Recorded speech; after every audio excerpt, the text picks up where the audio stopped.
Ինչ է կարծում ես, ինչպիսի ղեկավար է պետք ուժեղ, բարի, հոգատար, ժողովրդի հոգսերով ապրող, ըստ ձեզ վարչապետի թեկնածուներից ով կարող է լինել այդ ուժեղ ղեկավարը։ Ըստ իս գնահատելով երկրի վիճակը, գտնում եմ, որ մեզ պետք է, անհրաժեշտ է ուժեղ,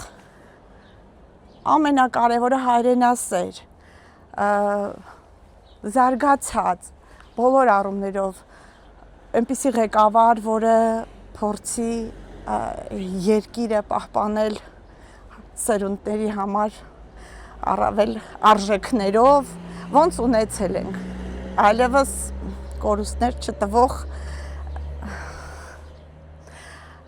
ղեկավար է մեզ հարկավոր։ Ուժեղ ղեկավարը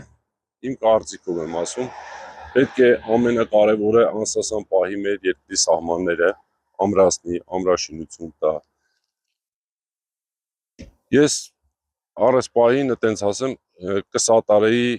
Սամվել Կարապետյանին։ Դուք արդեն նշեցիք, ուժեղ, բարի եւ հոգատար ղեկավար է մեզ պետք։ Ես կարծում եմ, որ ներկա տեխնացուներից կարող է դա լինել հենց Սամվել Կարապետյանը։ Ազգայնական ղեկավար։ Պետք է հենց հիմա արդեն լրիվ քաղաքական դաշտ անցնի ազգային դաշտի ձեռը, որտեղ այս այն վիճակն է արդեն всё, դальше некуда, կործանված վիճակ է արդեն։ Հողերը տալիս ենք, անկլավներ են մեզնից պահանջում, թշնամին մեր հետ ուգրոզով է խոսում։ Այդ այն վիճակն է, որ արդեն պետք է անցնի քաղաքականությունը, ազգային քաղաքականություն տարվի։ Ավելի ճիշտ ազգային դիկտատուրա, վայենի դիկտատուրայի հետ։ Այս պահին ակնհայտ ուժեղ ղեկավարը կարող է լինել Սամվել Կարապետյանը, որտեվ ինքը ոչ ուրիշ է, այլ կոնկրետ կոմպետենտության կենտրոն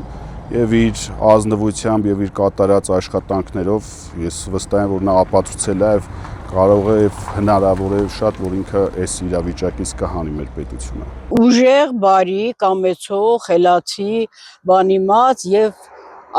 ուրիշ պետությունների հետ լավ կարգ ու կանոն պահպանեն, ինչ ասեմ։ Խելացի երևի, որ կանա երկիրը կառավարի